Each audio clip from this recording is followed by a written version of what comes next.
नमस्कार आदाब, मैं रज़ा अंसारी। सितंबर 9 की एक तस्वीर आप देखिए। इस तस्वीर में है कंगना रनावत जब मुंबई पहुंचती है तो मुंबई में उनका Y+ सिक्योरिटी के साथ स्वागत किया जाता है, उन्हें Y+ सिक्योरिटी दे दी जाती है बस इस वजह से क्योंकि उनका जो है नाम सामने आता है महाराष्ट्र गवर्नमेंट के खिलाफ जो है डेरोगेटरी कमेंट्स यूज़ करने में। आज जब उसे शिवसेना के कुछ लीडर जो है आप कह सकते हैं कि इनडायरेक्टली तरीके से या डायरेक्टली तरीके से धमकाते हैं, उस पर जो है उनको सिक्योरिटी प्रोवाइड करा दी जाती है। मगर जो देश की सबसे मजबूत पिलर कह सकते हैं, जो हमारे किसान हैं, जो अलग अलग राज्यों से आते हैं, उनकी बात के ऊपर ना प्रधानमंत्री किसी तरह का कोई चिंतन करते हैं और न ही गृह मंत्री करते हैं, न ही जो है हमारे जो फार्मिंग मिनिस्टर है नरेंद्र सिंह तोमर, वो किसी तरह का जो है करते हैं। अब आपको समझना होगा कि एक व्यक्ति को बचाने के लिए या एक व्यक्ति को जो है सुरक्षा प्रदान करने के लिए Y+ सिक्योरिटी दे दी जाती है, जो मुझे लगता है कि 0.00% का भी GDP में जो है इजाफा या एडिशन नहीं करता।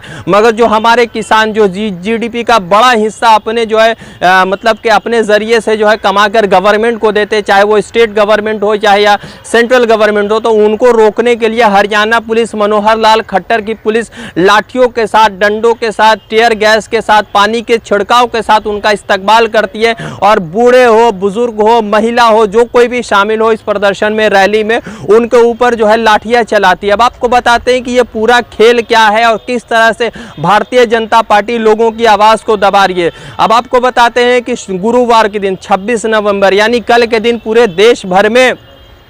अलग अलग हिस्सों में जो है प्रधानमंत्री नरेंद्र मोदी के खिलाफ और भारतीय जनता पार्टी के खिलाफ रैलियां बुलाई गई। भारतीय जनता पार्टी के खिलाफ रैलियां जो की गई, रैलीज जो की गई, उसमें जो है पश्चिम बंगाल में और केरला में ख़ास तौर पे रैलियां मनाई गई, क्योंकि किसान जो है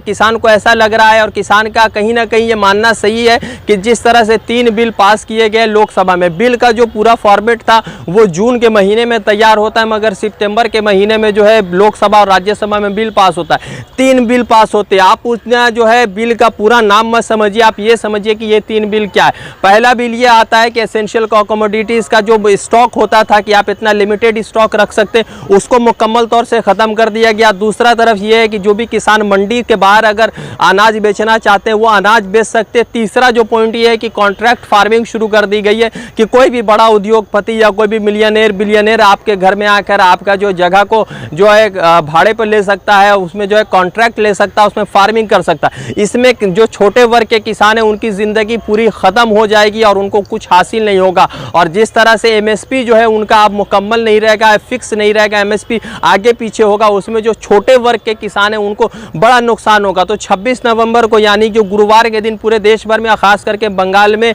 और केरला में पूरा जो है प्रदर्शन होता है। इस प्रदर्शन में CPM, तृणमूल कांग्रेस नहीं रहती है, मगर तृणमूल कांग्रेस किसी तरह का रुकावट नहीं करती है। CPM, कांग्रेस और जितने भी लेफ्ट और कांग्रेस की जो ट्रेड यूनियंस हैं वो जो है इसमें शामिल होती है। केरला में भी बहुत बड़े पैमाने पर किया जाता है और दूसरी तरफ पंजाब में होता है। और पंजाब के किसान जो है मार्च करते हुए जो है दिल्ली जाना चाहते, दिल्ली की तरफ जाना चाहते हैं। पंजाब में पिछले 2 महीनों से प्रदर्शन हो रहा है, मगर किसी तरह का कोई वायलेंस नहीं है। मगर जैसे हरियाणा बॉर्डर पहुँचते हैं और हरियाणा से दिल्ली जाने की कोशिश करते हैं तो उनको रोक दिया जाता है, उनके ऊपर लाठियाँ चलाई जाती हैं, उनके ऊपर जो टीयर गैस का इस्तेमाल किया जाता है, उनको भीड़ को ख़त्म किया जाता है। जिस तरह से भारतीय जनता पार्टी के पास प्रचंड बहुमत है किसी तरह का विधि बिल को पास करने का, उसी तरीके से जो आम जनता उनके पास कॉन्स्टिट्यूशनल राइट्स भी है कि वो अपने ऊपर जो है जो भी अत्याचार हो रहा है या उनको लग रहा है कि उनके ऊपर अत्याचार हो रहा है तो उनको लेकर वो बातचीत कर सकती है, अपनी बात को पहुंचा सकती है। 26 नवंबर को पूरे देश भर में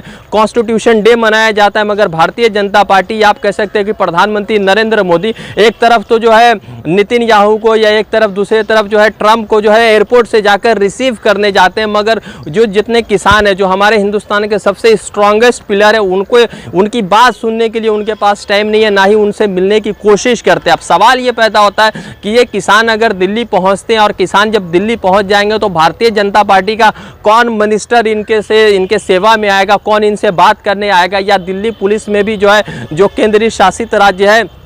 वहाँ भी उनके साथ वही सलूक किया जाएगा जो हरियाणा में किया जा रहा है। मुझे लगता है कि इस बिल के ऊपर जो है जिस तरह से किसान का प्रदर्शन हो रहा है उसमें जो है गवर्नमेंट को सोचना चाहिए, समझना चाहिए। और प्रधानमंत्री नरेंद्र मोदी तो पूरे देश भर में आकर जिस तरह से मन की बात करते हैं, उस मन की बात में जो है किसानों को संबोधन किया जाए और किसानों के साथ उनकी क्या समस्याएं, क्या परेशानी, उन पर बातचीत करना बहुत ज़रूरी हो गया है। मैं रज़ा अंसारी आपको अपडेट कर रहा था, फिर जुड़ूंगा किसी अपडेट के साथ। शुक्रिया।